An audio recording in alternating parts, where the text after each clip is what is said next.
1, 2, 3, 4,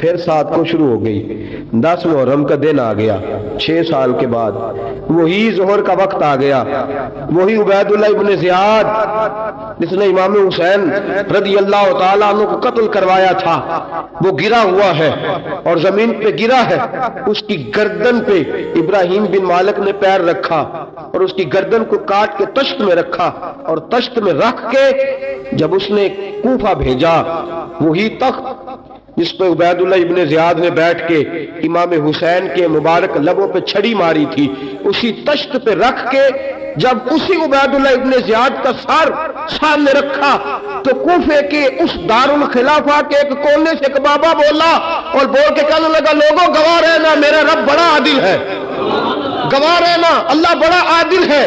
چیختا ہے، کونے سے پکارتا، کہتا لوگوں عدل ہو گیا، انصاف ہو گیا، عدل ہو گیا، انصاف، دیکھو دیکھو۔ جب حسین کا سار آیا تھا، ابن زیاد نے گستاخی کی تھی تو کونے سے آوازیں نکلنے لگی تھی کہ زیاد برا ہے، حسین اچھا ہے۔ آج ابن زیاد کا سار آیا ہے، آواز پھر کونے سے نکلی ہے، لیکن آواز کیا گونج رہی ہے؟ آواز پھر وہی گونج رہی ہے، زیاد ابن زیاد برا تھا، حسین کو اللہ نے بڑی عزت عطا فرما رکھی۔ مکافات عمل، مکافات عمل، اللہ غافل نہیں ظالم جو کام کرتے، اللہ غافل نہیں۔ 6 سال کے بعد وہی دن، وہی وقت، وہی گھڑی، وہی لمحہ، وہی سارا نظام، وہی دربار، انسان ڈرتا نہیں، انسان باز آتا، عبرت پکڑتا۔ ابن زیاد اس وقت کہتا تھا کہ میں جاؤں حسین کے پاس، یہ میں جو ہوتی ہے یہ مروا دیتی ہے۔ شیطان نے کہا تھا انا خیر منہم، میں بہتر ہوں، بس ختم ہو گیا، ختم ہو گیا۔ ابن زیاد قتل ہوا، وہی تاریخ، وہی زمانہ، اللہ کریم نے اس کو ذلت کی موت دی، مرا، اور 30,000 فوج لے کے نکلا تھا، پھر بھی بچ سکا نہیں۔ یہ ابن زیاد کا حال ہوا۔ ابن سعد صحابی کا بیٹا تھا، نبی پاک علیہ السلام کے پیارے صحابی کا بیٹا تھا، جناب سعد بن ابی وقاص کی اولاد تھی۔ لیکن یاد رکھنا، اگر ایک صحابی کا بیٹا یزید بن سکتا ہے تو دوسرے کا ابن سعد بھی بن سکتا ہے۔ اور صرف یوں ہی توجہ نہ کیا کرو، ابو جہل کا بیٹا بھی تو صحابی رسول بن گیا تھا نا۔ یخرج الحی من المیت ویخرج المیت من الحی، رب فرماتے ہیں میں زندوں سے مردے اور مردوں سے زندے نکال دیا کرتا ہوں۔ میں کبھی کبھی کعبے کے اندر بت بھی رکھوا دیتا ہوں، گھر میرا اور میرے ہی شریک اس گھر کے اندر راج کرتے رہتے ہیں، میری بے نیازی ہے، کچھ کا کچھ کر دیتا ہوں۔ ابن سعد مختار حکمران بنا تو مختار ثقفی نے ابن سعد کے بیٹے حفص کو بلایا، اور مزے کی بات یہ ہے کہ مختار جو بعد میں حکمران بنا نا، بڑی یاری تھی اس کی ابن سعد کے ساتھ۔ جتنے قاتلان امام حسین تھے وہ کوفہ چھوڑ کے بھاگ گئے، دوڑ گئے۔ اور ایک بات یاد رکھنا، ظالم بزدل ہوتا ہے، ظالم بزدل ہوتا ہے، اس کے اندر وہ اطمینان نہیں ہوتا، تو ڈر لگتا۔ بھاگ گئے سارے کوفہ چھوڑ کے، لیکن ابن سعد نے کہا مختار میرا یار ہے، مجھے کچھ نہیں کہے گا۔ اس کے گھر والوں نے سمجھایا کہ تو دوڑ جا، تیرا تو ظلم بھی بہت زیادہ ہے، دوڑ جا تو۔ اس نے کہا نہیں میرا یار ہے، مجھے کچھ نہیں کہے گا۔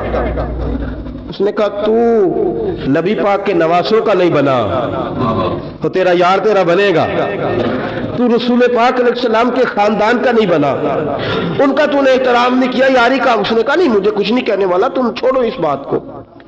حفص کو پیغام بھیجا، بیٹا آیا۔ مختار نے کہا تیرا باپ کدھر ہے؟ انہوں نے کہا جی ابا جی اب باہر نہیں نکلتے، بس گھر کے کونے میں بیٹھ کے اللہ اللہ کرتے ہیں۔ اس نے کہا اچھا کیا کرتے ہیں؟ کہا جی گوشہ نشین ہو گئے۔ اس نے کہا اب تیرا باپ گوشہ نشین ہوا ہے؟ اب گوشہ نشین ہوا ہے، بھیڑیے سے لومڑی نے کہا کہ جاؤ شکار کر لو، تو بھیڑیا کہنے لگا، بوڑھا ہو گیا تھا نا، بھیڑیا کہنے لگا نہیں میں نیک ہو گیا ہوں، میں نے شکار کرنا چھوڑ دیا ہے، میں کسی جانور کو تنگ نہیں کرتا۔ تو لومڑی کہنے لگی نہیں بادشاہ سچی بات کر، اب تجھ سے دوڑا ہی نہیں جاتا، اب شکار پکڑا جاتا، اب تجھ سے دوڑا نہیں جاتا، پکڑ، اب تیرے اندر آج بھی طاقت آئے تو تو کم کرے نہ، تو اب بھی چھوڑنے والا، اب تجھ سے دوڑا نہیں جاتا۔ ملا رومی فرماتے ہیں بوڑھا ہو کے تو بھیڑیا بھی نیک ہو جاتا ہے۔ کہا کہ جاؤ، تمہیں بلا رہا ہے، کہا نہیں جی میرے ابا جی نا آپ اندر رہ کے اللہ اللہ کرتے، اس نے کہا اسے اللہ اللہ یاد آئی ہے، اب اللہ اللہ یاد آئیے، کچھ گناہ ایسے ہیں جو رب معاف نہیں کرے گا۔ فرمایا وہ جتنی مرضی نمازیں پڑھے، جتنے مرضی روزے رکھے، جتنی مرضی نفل پڑھے، سارا کچھ کر لے، لیکن اللہ کبھی حسین کے گستاخ کو معاف نہیں کرے گا، کبھی نہیں معاف کرے گا، اس لیے کہ جو حسین کا بے ادب ہے وہ دراصل رسول پاک کا بے ادب ہے، اللہ اسے معاف کرے گا؟ ظالم نے اس نے ظلم کیا، ابھی 6 سال ہی تو گزرے تھے، 6 سال ہوئے صرف۔ ابن سعد بھیجا بیٹے کو، کہا جا اب اپنے باپ کو جا کے کیا تجھے مختار بلاتا ہے، بات سنے آ کے۔ ڈر گیا، میں نے کہا ظالم بزدل ہوتا ہے، کہنے لگا اس سے جا کے کہو میں نہیں آ سکتا، بیمار ہوں۔ اس نے کہا چلو وہ نہیں آ سکتا تو ہم تو جا سکتے ہیں نا، ہم تو جائیں گے نا۔ ابن سعد نے بھیجے 10-12 بندے، فرمایا جاؤ زندہ نہ لے کے آنا میرے پاس، میرے پاس زندہ نہ لے کے آنا۔ گئے، بیٹے کو حفص کو گرفتار کر کے کھڑا کر دیا، اور جناب یہ جو ابن سعد تھا اس کو بھیجا، کہا جب تم اس تک پہنچو نا تو جا کے گردن مارنا اس کی، اور مجھے اس کی وجود نہیں دیکھنا، صرف کٹا ہوا سر دیکھنا ہے۔ گئے، جا کے اس کو پکارا، کہا مختار نے بھیجا ہے مارنے کے لیے۔ کہنے لگے مختار مجھے نہیں مار سکتا، میرا یار ہے۔ ابن سعد کہتا ہے مختار مجھے مار سکتا، میرا یار ہے۔ ان فوجیوں میں سے ایک فوجی کہنے لگا اگر تو محمد کے نواسے کو مار سکتا ہے تو تجھے بھی تیرا یار مار سکتا ہے صلی اللہ علیہ، اگر تو رسول پاک صلی اللہ تعالی علیہ وسلم کے نواسے کو قتل کر سکتا ہے، تو نے نبی کا حیا نہیں کیا، وہ یاری کا حیا کیوں کرے؟ تو نے ظلم کیا ہے، اب دیکھ تیرا حال کیا ہوتا ہے۔ گرفتار کر لیا، منتیں کرتا رہا۔ تاریخ ابن سعد کو بتا رہی تھی کہ ابن سعد تو ہاتھ باندھتا ہے، پاؤں پکڑتا ہے، ذرا یاد کر میدان کربلا، میدان کربلا تجھے اپنی باری آئی ہے تو تو ہاتھ باندھتا ہے، میدان کربلا یاد کر۔ حسین نے بھائی کی بھی لاش اٹھائی تھی، حسین نے جوان بیٹے کی میت بھی اٹھائی تھی، 6 مہینے کا علی اصغر بھی اس کی گود میں دم توڑ گیا تھا، اس کی بیٹیاں پیچھے تھی، بہن پیچھے تھی، بھانجیاں پیچھے تھی، بھتیجیاں پیچھے تھی، لیکن حسین نے ایک بار بھی ہاتھ نہیں باندھے۔ یہ کون ہے اٹا ہوا، غبار سے پھٹا ہوا، ہزاروں کوفیوں کے درمیان وہ اکیلا ہی ڈٹا ہوا، یہ بال یقین حسین ہے، نبی کا نور عین ہے۔ فرمایا یہ وہ میدان کربلا بھی یاد کرنا، تو ظالم تھا نا، معافیاں مانگ رہا ہے۔ حسین رسول پاک کے نواسے تھے، ایک بار بھی معافی طلب، دیکھ منظر یاد کر۔ ابن سعد کا ایک ہی بار میں سر قلم کیا، ایک ہی بار میں۔ امام حسین پہ تو پہلے 82 زخم لگے تھے تلوار کے، 82 زخم تلوار کے، نیزوں کے، اور کئی نیزوں کی انیاں امام حسین کے وجود میں ٹوٹ گئی تھی۔ امام حسین رضی اللہ تعالیٰ عنہ پہلے ڈٹے رہے، جمے رہے، بڑی دیر کے بعد پہلے ہی بار میں گر گیا۔ ابن سعد کا کٹا ہوا سر پہنچا تو بیٹا کھڑا تھا۔ مختار سقفی نے کہا کہ تیرا باپ میں نے مار دیا ہے۔ کہنے لگا کوئی مزہ نہیں رہا زندگی میں۔ اس نے کہا چلو ٹھیک ہے تمہیں بھی مار دیتے ہیں، پھر مزہ نہیں رہا تو مار دیتے۔ کاٹ دیا سر اس کا بھی، دونوں سر کاٹے، تشت میں رکھے، اور مدینہ منورہ حضرت محمد بن حنفیہ رضی اللہ تعالیٰ عنہ جو امام حسین کے چھوٹے بھائی تھے، جناب علی کی دوسری زوجہ کے بیٹے تھے، جناب علی کے صاحبزادے ان کے پاس بھیجے، اور بھیج کے کہا کہ لو ابن سعد کا سر حسین کا بدلہ ہے اور اس کے بیٹے کا سر علی اکبر کا بدلہ ہے۔ جب محمد بن حنفیہ کے پاس پہنچے تو آپ نے فرمایا یہ کمینوں کے سر میرے بھائی کے سر کا بدلہ ہو ہی نہیں سکتے، یہ کہاں حسین کا بدلہ ہو سکتے ہیں؟ وہ حسین ابن علی، وہ حسین ابن علی، حسین ابن علی کی شان رفت کوئی کیا جانے۔ حسن جانے، علی جانے، نبی جانے، خدا جانے، وہ حسین ابن علی کہ باپ جنہ دا ہر میدان اندر لڑدا رہا سی کل ایمان بن کے، ماں جنہ دی سجدۃ النساء ہوئے تے نانا عرش تے جاوے مہمان بن کے۔ فرمایا یہ حسین کا بدلہ ہو سکتے ہیں؟ وہ خولی بن یزید، خولی بن یزید جس نے امام حسین کا سر کاٹا تھا، پتہ چلا نا، دیکھیں نا امام حسین کو کتنے موقع ملے تھے کربلا سے جانے کے، پہلے موقع پر ہی اور بن یزید نے کہا کہ امام آپ جانا چاہے تو میں رستے کھول دیتا ہوں، آپ تشریف لے جائیں۔ امام حسین نے فرمایا میں علی کا بیٹا ہوں، دوڑوں گا نہیں، میں دوڑوں گا نہیں، میں نہیں جانے والا۔ خولی بن یزید دوڑ گیا، کوفہ چھوڑ کے دوڑ گیا اور کسی دور دراز علاقے میں جا کے ڈیرا لگا لیا۔ پھر وہاں سے واپس آیا کہ کسی نے کہا امن ہو گیا، آجا، آ گیا دوبارہ کوفے۔ مختار کو پتا چلا کہ آ گیا ہے، پھنس گیا ہے، گھر پہنچ گیا ہے۔ اس کی بیوی جو تھی نا خولی بن یزید کی، بڑی محبت کرتی تھی نبی پاک کے خاندان کے ساتھ، حضور کے خاندان کے ساتھ بڑی محبت کرتی تھی، اور محبت والوں کا انداز پتہ کیا ہے؟ رنگے چمن پسند، نہ پھولوں کی بو پسند، ہم کو ہے وہ پسند جسے آئے تو پسند، یہ انداز ہے۔ انداز محبت یہ ہے کہ نبی پاک کا غلام نہ ہو، سگا چچا بھی ہو تو مانتے نہیں، غلام نہ بنے، سگا چچا بھی ہو تو مانتے نہیں، اور نبی پاک علیہ السلام کا غلام ہو، چاہے حبش کا رہنے والا بلال ہی کیوں نہ ہو، سردار مانتے ہیں۔ یہ انداز محبت ہے۔ وہ بیوی بڑی محبت کرنے والی تھی، اس نے پیغام بھیجا، اس نے کہا آ گیا ہے گھر، بندے بھیجے، کہا جاؤ خولی کو پکڑ کے لاؤ۔ مختار نے کہا جلدی لاؤ، حکمران نے حکم دیا لاؤ، پکڑ کے گئے، گھر کے اندر گئے تو چھپ گیا۔ چھپا کہاں؟ ٹوکرے کے نیچے۔ میں نے کہا ظالم بزدل ہوتے، ایک ٹوکرے کے نیچے چھپ گیا۔ بیوی سے کہنے لگا، ان سے کہنا میں گھر کوئی نہیں، ان سے کہو میں گھر نہیں۔ بیوی کہنے لگی چلو ٹھیک ہے۔ دروازے پہ گئی تو کہنے لگے ہم خولی بن یزید کو گرفتار کرنے آئے ہیں۔ منہ سے پکار کے کہنے لگی گھر کوئی نہیں، منہ سے، اور ہاتھ کے اشارے سے کہنے لگی وہ ٹوکرے کے نیچے چھپا ہوا ہے۔ منہ سے کہنے لگی کوئی نہیں گھر، تاکہ سن لے، اندر سن لے۔ منہ سے کہنے لگی کوئی نہیں، ہاتھ کے اشارے سے کہنے لگی چھپا ہوا ہے ٹوکرے کے نیچے۔ گئے، جا کے ٹوکرا ہٹایا، اپنے پاس بہت ساری دولتیں اور جائیدادیں وہ ساری دے دی۔ کہنے لگا یہ میرے پاس کتنا پیسہ ہے، یہ بہت سے کاغذات ہیں، یہ کتنے زیورات ہیں، لے لو، مجھے چھوڑ دو۔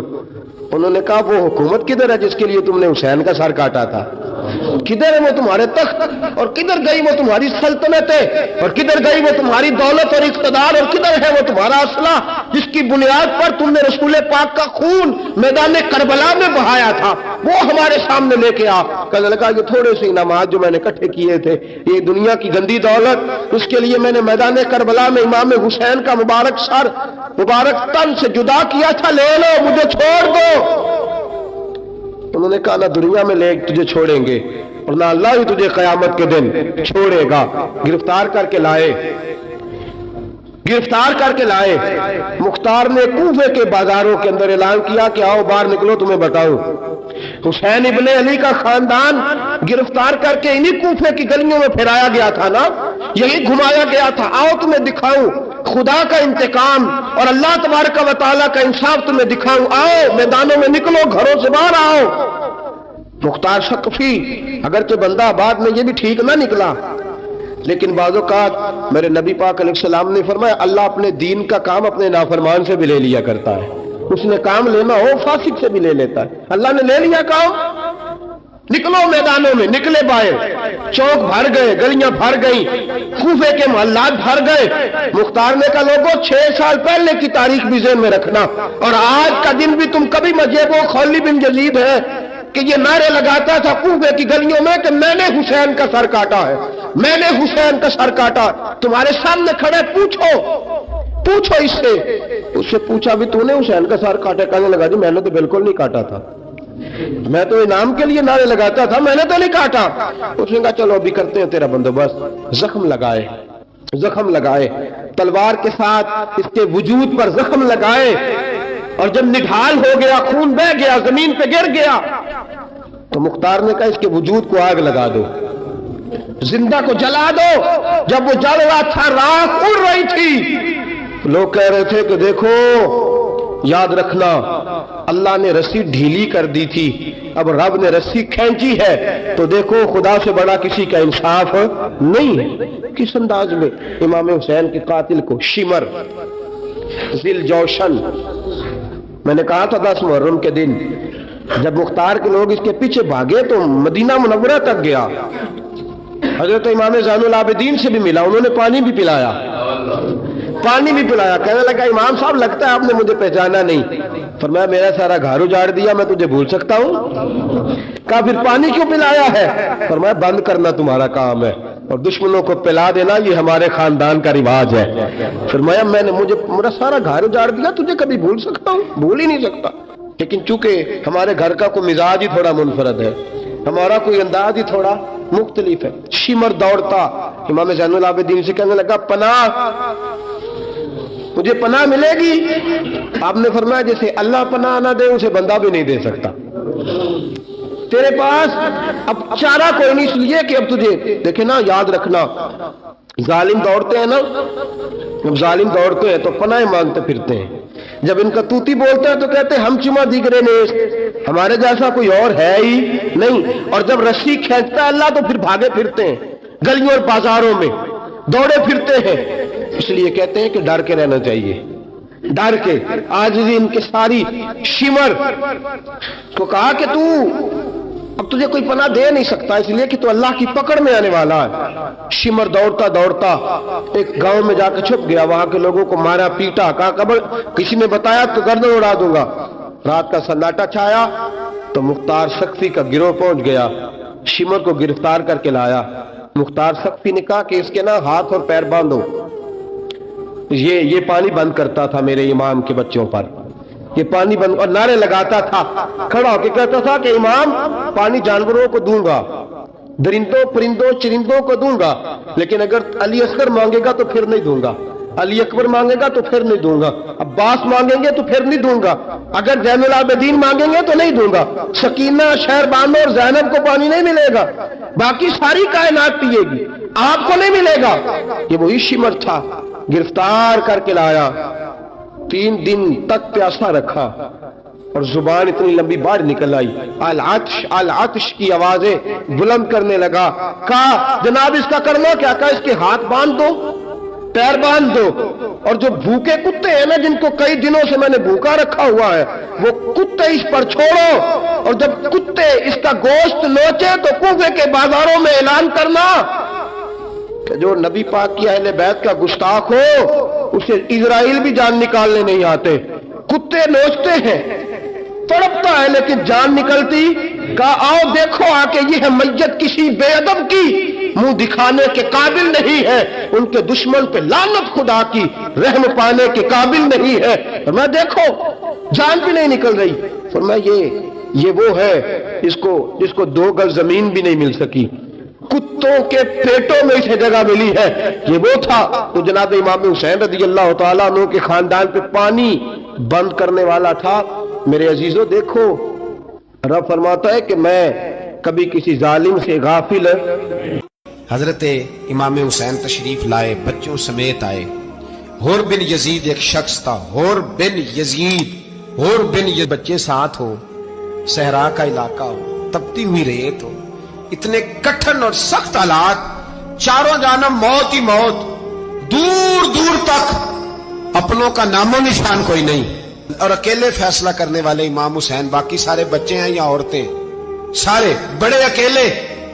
19 لوگوں کو ایک بار میں حضرت ایسے ہی تماشا بنا دیا ہے۔ مظلوم تھے وہ تو رو رہے تھے، ہر مقرر یہ کہہ رہا ہے کہ وہ تو بار بار کہ ابا پانی مل جائے، پانی آ جائے، ترس گئے۔ خدا کا خوف کرو، یہ دلیر لوگ تھے، ان کی باتیں آج بھی پڑھ کے دلیری پیدا ہوتی ہے، دلیری پیدا ہوتی۔ ایک ہاتھ کٹا، دوسرے پہ مشکیزہ، وہ بھی کٹا۔ دیکھ لو میں پس منظر پہ ہوں ابھی تک، میں بتا رہا ہوں کہ جہاد کس کے خلاف تھا؟ ظالم حکمران کے خلاف، ظالم کافر کے خلاف نہیں، مشرک کے خلاف نہیں، حضرت امام حسین رضی اللہ تعالیٰ عنہ نے ہر جگہ ایک ہی بات کی کہ یزید شرابی ہے تو بچے کٹوا دوں گا، شرابی کو ووٹ۔ یہ ایک نہیں، ہر کتاب میں یہی لکھا، ہر کتاب میں، اور ہر مسلک کی کتاب۔ یزید چونکہ مجرے دیکھتا ہے، رنڈیوں کا ناچ دیکھتا ہے، بچے کٹوا دوں گا، اس کے ہاتھ میں ہاتھ۔ امام حسین نے فرمایا چونکہ اللہ کی حدوں کو توڑتا ہے، حقوق اللہ پامال کرتا ہے، حدود اللہ، بچے کٹوا دوں گا لیکن اس کے ہاتھ میں ہاتھ۔ سارا دن خود مجرا دیکھنا اور 10 محرم کو 2 دیگیں پکا کے حسینی بن جانا، سارا سال خود گند مند کرنا، شرابیوں کے ساتھ رہنا اور 10 محرم کو 2 آنسو بہا کے یاد رکھنا۔ میں ہمیشہ کہتا ہوں، پھر کہہ رہا ہوں، جس کے موبائل میں گندے گانے ہیں، گند دیکھتا ہے، شرابی کبابی کا سپورٹر ہے، ووٹر ہے، یا مجرے دیکھتا ہے آتا جاتا ہے، وہ یاد رکھے قیامت میں امام حسین کا ہاتھ ہوگا، اس کا گریبان ہوگا۔ ہم سے نہ رقم ہوں گے قصیدے یزید کے، ہم لوگ تو حسین کے سیرت نگار۔ حضرت ہم تو چاہتے ہیں امت اکٹھی ہو جائے، لیکن جو بندہ نبی پاک کی ماں کو دوزخی کہے، حضور کے باپ کو جہنمی کہے، یزید کو امیر المومنین کہے، اس کے ساتھ اتفاق رائے کر لیا جائے، یہ مذہب ہماری سمجھ میں نہیں آتا، بالکل نہیں آتا، قطعاً نہیں ہماری سمجھ میں آتا۔ کیسے اتحاد کر لیا جائے؟ یہاں تو میرے بھائی جو ہمارے ابا کا مخالف ہو، اس سے اتحاد نہیں ہوتا، اور جو نبی پاک کے والد کو دوزخی کہے اس سے اتحاد ہو جائے۔ کہتے ہیں جی وہ جی اتنی فرقہ واریت ہو گئی، ہم کس مسجد میں جائیں؟ 60 پارٹیاں پاکستان میں رجسٹرڈ ہیں جو الیکشن لڑتی ہیں، کبھی کسی بندے کو ٹینشن نہیں ہوئی کہ کس کے پاس جائیں کس کے پاس نہ جائیں، کبھی نہیں کو بولا کہ اب وہ بھی کھڑا ہو گیا، وہ بھی، کوئی ٹینشن نہیں۔ مذہب کی باری ٹینشن ہو جاتی ہے، اتنا بڑا مذہب ہوتا ہے بھائی، غلط بندے بھی آ ہی جاتے ہیں بیچ میں، تھوڑا پہچان کے چلنا پڑتا ہے صحیح کون ہے اور غلط۔ اور یہی تو ہمیں امام حسین نے بتایا ہے کہ مذہب کے اندر ہی تم نے شناخت کرنی ہے کہ بندہ ٹھیک کون ہے اور بندہ غلط۔ یہی تو کربلا ہے، یہی تو امام حسین نے بتایا، کفر اسلام نہیں، حق اور باطل۔ تو سمجھیے، درس یہ ہے، پیغام یہ ہے، پیغام یہ ہے، یاد رکھو موت تیزی سے آ رہی ہے، ہمارے ساتھ والے دائیں بائیں والے سب چلے گئے، اسی طرح نمبر لگے گا، ایک دن اعلان ہوگا۔ ضمیر کے قیدی بن کے زندگی نہ گزارو، بالکل نہ گزارو، یہ تھوڑی سی زندگی ہے، دنیا سجن المومن۔ حق بات کرو، حق پہ ڈٹنا سیکھو، دین سمجھو، خبردار رسول پاک صلی اللہ علیہ وسلم کے دین میں ظالم، جابر، فاسق، فاجر کی کوئی گنجائش قطر نہیں ہے۔ حضرت عمر جب نعرہ لگاتے نا تو کیسے ہو کس طرح کانپتے، سفیر آتے روم کے ملنے کے لیے تو کہتے جاؤ عمر نفل پڑھ رہے ہیں، ٹائم کوئی نہیں۔ ایک دن اندر میٹنگ ہو رہی تھی، حضرت عمر میٹنگ میں بیٹھے تھے، آپ کے بیٹے ملنے آئے عبداللہ ابن عمر، ابا جی اندر آ جاؤ، فرمایا دروازے پہ کھڑا ہو، میں ضروری بات کر رہا ہوں، اندر نہ آنا۔ جناب عبداللہ ابن عمر کہتے ہیں میں دروازے پہ کھڑا ہو گیا، تھوڑی دیر گزری تو امام حسین بھی آ گئے۔ ایک حدیث میں، ایک روایت میں امام حسن کا لفظ بھی ہے، امام حسین آئے، آ کے عبداللہ ابن عمر سے کہنے لگے عمر فاروق اندر ہے؟ تو کہا وہ اندر تو ہے۔ تو کہا آپ کیوں دروازے پہ کھڑے ہیں؟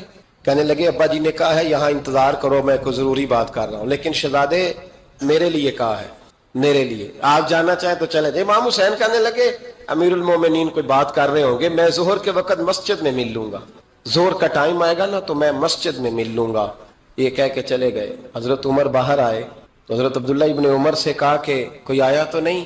عرض کی حضور حسین ابن علی آئے، حسین ابن علی۔ تو کہا اندر کیوں نہیں بھیجا؟ کہا میں نے کہا تھا بے شک چلے جائیں، لیکن وہ کہہ رہے تھے کہ میں ظہر کے وقت مسجد میں مل لوں گا۔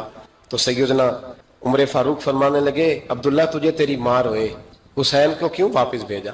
پھر عمر، دنیا داروں کے سامنے ڈٹنا، کھڑا ہونا عمر پہ ختم ہے، لیکن جو اندر کی بات ہے نا، روح کی، جو عقیدت کی بات ہے، جو وفا کا رشتہ ہے، اس کو کون سمجھے؟ یہ جو روح کی مجبوریاں ہیں، یہ جو وفا کی مجبوریاں ہیں، اسے لوگ کیا سمجھیں؟ انہیں کیا پتا کہ مرشد کے بیٹے کے پیر چومنے میں حسن کیا ہوتا ہے؟ انہیں کیا پتا کہ جب استاد کا بیٹا گھر میں آتا ہے تو دل کرتا ہے مکان بیچ کے اسے دے دیں، اس کے باپ کی نیکیاں بڑی ہیں۔ جناب عمر فاروق دوڑے گئے، امام حسین کے دروازے پہ دستک دی، امام حسین باہر رکھا، شہزادے یار ملنے آئے تھے بغیر ملے کیوں آ گئے؟ عرض کی کہ